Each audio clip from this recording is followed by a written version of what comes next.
disertai doa. Apa tadi yang dibaca teman kita, Rindu? Apa judulnya tadi? Suksesnya seorang anak pemulung. Nah, apa yang dapat kita petik di dalam cerita tadi? Jangan pernah berputus asa. Kita harus bekerja keras. Nah, ya kan? Siapa lagi? Terima kasih kita ucapkan kepada Rindu. Siapa lagi? Kaira. Coba Kaira. Kisah anak muslim. Selanjutnya, kisah inspiratif dari cerita pendek anak yang berjudul Kisah Anak Muslim. Kisah ini menceritakan seorang anak laki-laki yang beragama Islam.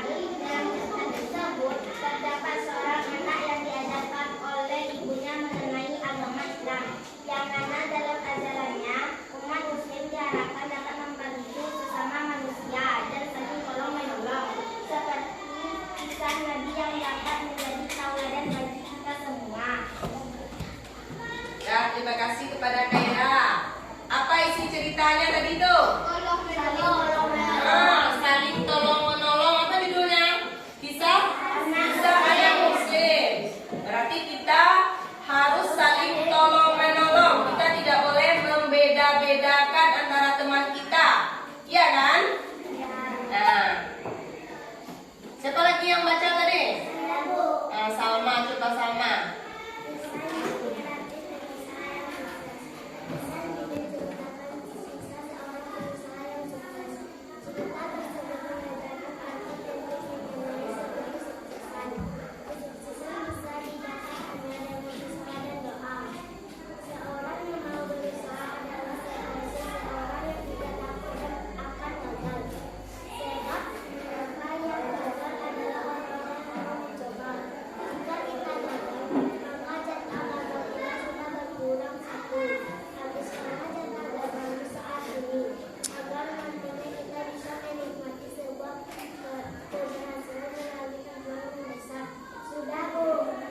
Apa judul cerita yang dibaca Salma tadi? Usaha inspiratif pengusaha yang sukses. Nah, apa isi ceritanya? Tentang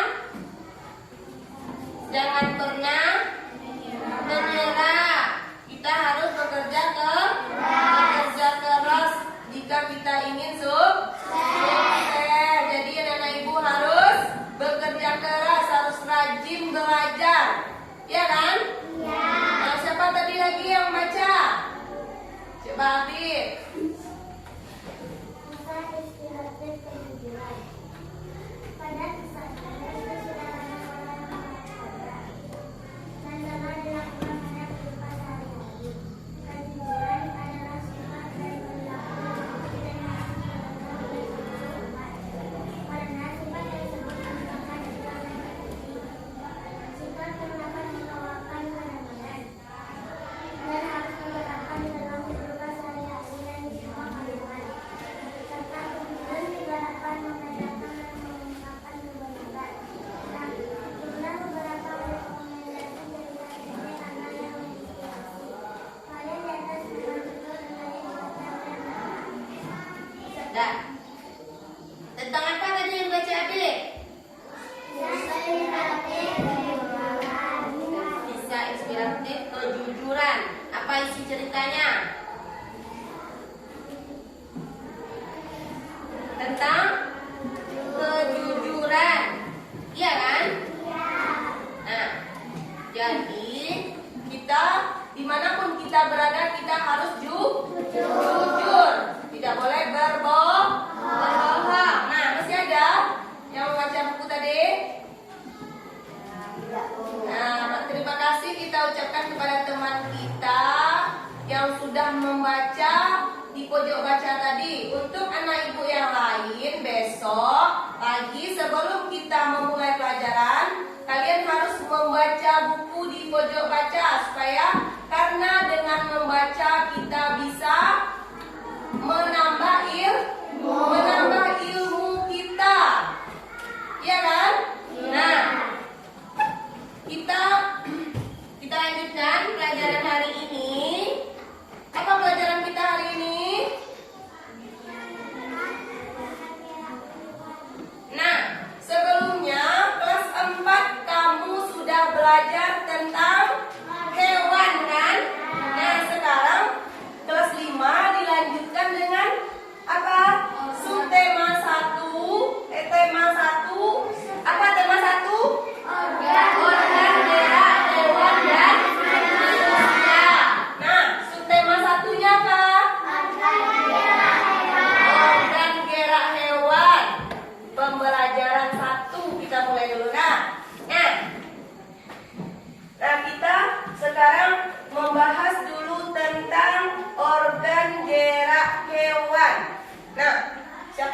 tahu apa itu hewan?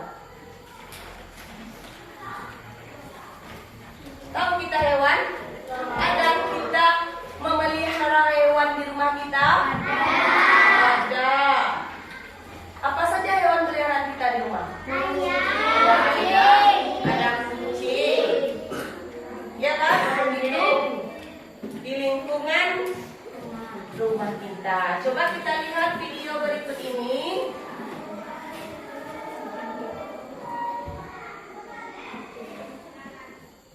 Coba anak-anak ibu perhatikan ke depan.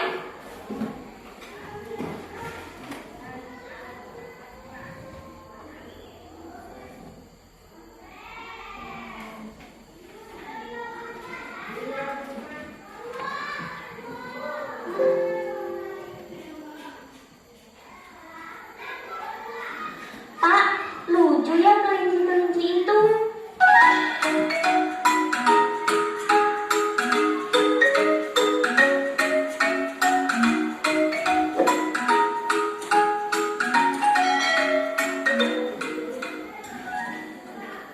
Bismillahirrahmanirrahim. Assalamualaikum adik-adik. Di video kali ini kita akan belajar materi kelas 5 tema 1, subtema 1, organ gerak hewan, pembelajaran 1. Tujuan pembelajaran ini adalah sebagai berikut. Pada hari Ahad, setelah Edo membantu ibu membersihkan rumah, Edo pergi ke kandang kelinci milik Pak Rudi. Edo senang sekali melihat kelinci meloncat-loncat saling berkejaran. Pak, lucu ya kelinci-kelinci itu. Bulunya tebal dan gerak-geriknya lincah. Kenapa kelinci bisa meloncat dan berlari dengan lincah seperti itu ya? Tanya Edo kepada Pak Rudi. Benar, kelinci dapat bergerak lincah karena didukung oleh organ-organ geraknya. Pada dasarnya, organ gerak kelinci serta hewan lainnya hampir sama dengan organ gerak manusia. Jawab Pak Rudi. Ya, tanpa organ gerak, kita tidak bisa melakukan kegiatan apapun. Ayo kita baca teks berikut. Organ gerak manusia dan hewan. Salah satu ciri dari makhluk hidup adalah bergerak. Secara umum, gerak dapat diartikan berpindah tempat atau perubahan posisi sebagian atau seluruh bagian dari tubuh. Makhluk hidup akan bergerak apabila ada rangsangan yang mengenai sebagian atau seluruh bagian tubuhnya. Gerak pada manusia dan hewan menggunakan organ gerak yang tersusun dalam sistem gerak. Organ gerak berguna untuk berjalan, berlari, melompat, meloncat, memegang, menggali, memanjat, berenang, dan sebagainya. Organ gerak pada hewan dan manusia memiliki kesamaan. Alat-alat gerak yang digunakan pada manusia dan hewan ada dua macam, yaitu alat gerak pasif berupa tulang dan alat gerak aktif berupa otot. Kedua alat gerak ini akan bekerja sama dalam melakukan pergerakan. Kerjasama antara kedua alat gerak tersebut membentuk suatu sistem yang disebut sistem gerak. Tulang disebut alat gerak pasif karena tulang tidak dapat bergerak dengan sendirinya. Tanpa adanya alat gerak aktif yang mempengaruhi tulang, maka tulang-tulang pada manusia dan hewan akan diam dan tidak dapat membentuk alat pergerakan yang sesungguhnya. Walaupun merupakan alat gerak pasif, akan tetapi tulang mempunyai peranan yang besar dalam sistem gerak manusia dan hewan. Otot disebut alat gerak aktif karena otot memiliki suatu senyawa kimia yang membuatnya dapat bergerak. Pada saat otot yang menempel pada tulang bergerak, otot tersebut akan membuat tulang bergerak.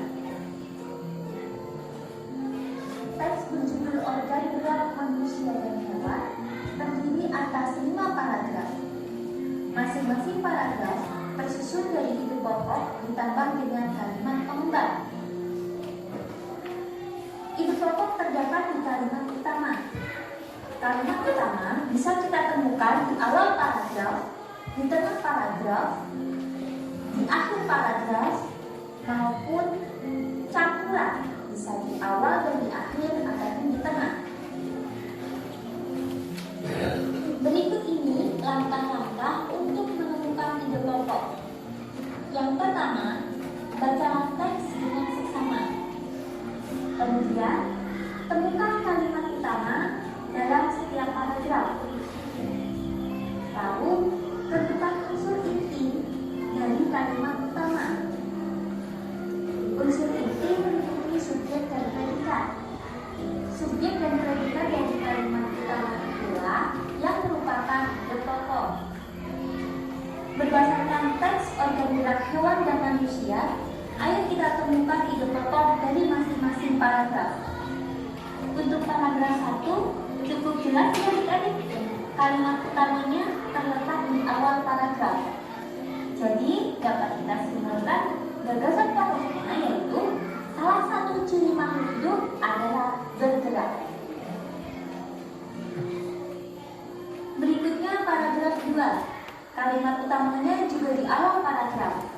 Jadi, gagasan pokoknya yaitu gerak pada manusia dan hewan menggunakan organ gerak dalam sistem gerak.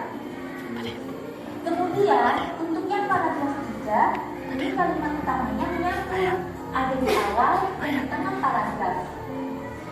Sehingga kita perlu lebih teliti dalam membaca paragraf tersebut. Dan alternatif terbaik gagasan pokok pada paragraf ini, organ gerak manusia dan hewan memiliki kesamaan, yaitu tulang dan otot. Untuk paragraf 4, ini cukup jelas. Kalimat utamanya ada di awal paragraf, sehingga dapat kita simpulkan gagasan utamanya yaitu tulang adalah alat gerak pasif. Lalu, untuk paragraf 5 juga cukup jelas ya adik-adik. Kalimat utamanya terletak di awal paragraf. Kita dapat menyimpulkan gagasannya yaitu otot merupakan alat gerak aktif. Untuk kalimat pengembangnya, silakan adik-adik coba berlatih menemukan sendiri ya. Kemudian, kita akan berlatih mengembangkan ide pokok menjadi sebuah paragraf. Untuk mengembangkan ide pokok menjadi sebuah paragraf, caranya adalah dengan menambah gagasan penjelas atau gagasan pendukung. Maksudnya yaitu memberi penjelasan terhadap gagasan utama, sehingga menjadi sebuah paragraf yang lengkap. Kita contohkan yang pertama. Organ gerak terdiri atas dua macam. Gagasan pokok tersebut dapat kita kembangkan menjadi paragraf dengan cara menambahkan gagasan-gagasan pendukung yang menjelaskan gagasan pokok. Sehingga hasil pengembangan dari gagasan pokok dapat tak contohkan. Organ gerak manusia dan hewan terdiri dari dua macam. Ada organ gerak pasif, yakni tulang. Ada juga organ gerak aktif, yakni otot. Tulang dan otot memiliki fungsi masing-masing dalam sistem gerak manusia dan hewan. Oke, adik-adik sudah berhasil menentukan ide pokok dan juga mengembangkan ide pokok menjadi sebuah paragraf. Coba. Nah, dengan pelajaran kita tentang organ gerak hewan ini, nanti anak ibu dapat menentukan organ gerak hewan. Apalagi menentukan ide pokok nanti ya kan, dengan melihat video tadi. Nah, apa yang dapat kita simpulkan dari video tadi? Apa yang anak-anak ibu lihat dalam video tadi? Kelinci. Kelinci, apa lagi? Ayam. Ada ayam tadi? Ya.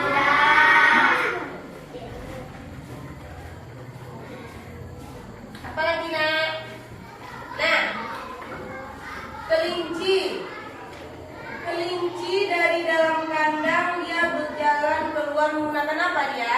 Kaki. Menggunakan kaki. Kaki itu apa namanya itu?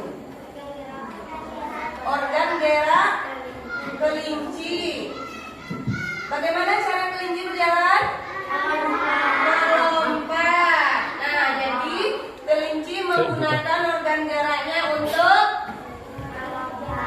melompat. Nah, di lingkungan rumah kita apa lagi hewannya yang ada? Ada ayam. Sapi. Apa lagi?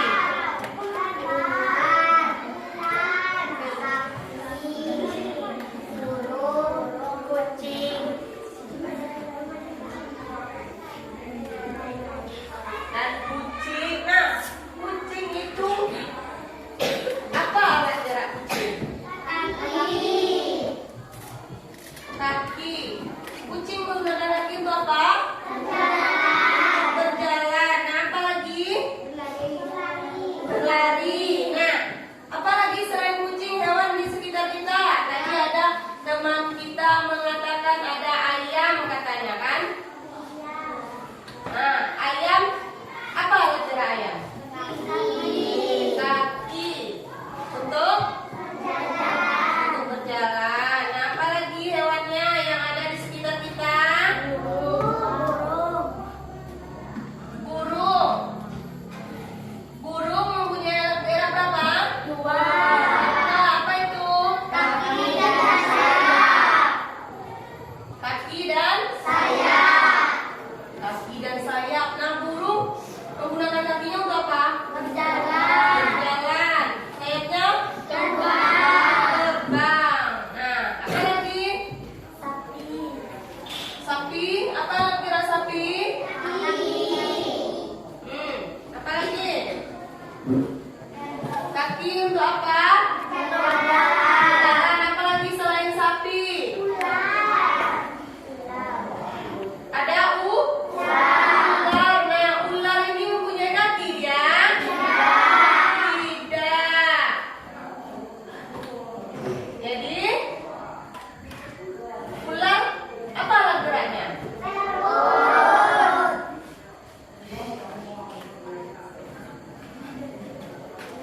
Perut. Bagaimana cara ular berjalan? Merayap. Jadi ular menggunakan perutnya untuk merayap.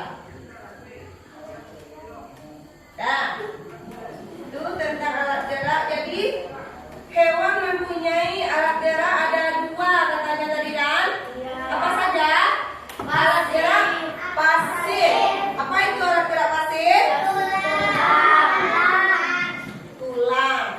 Nah, jadi tulang itu adalah alat gerak pasif. Nah, yang kedua apa? Alat gerak aktif. Apa alat gerak aktif itu? Otot. Jadi otot adalah alat gerak aktif. Apabila salah satunya tidak ada, apakah bisa bergerak? Tidak. Jadi harus ada keduanya. Harus ada otot, harus ada tulang.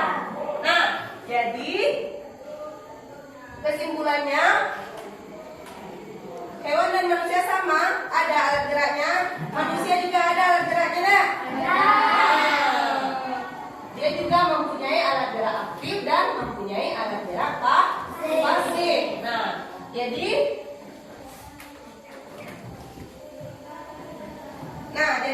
keduanya saling berkaitan, ya kan?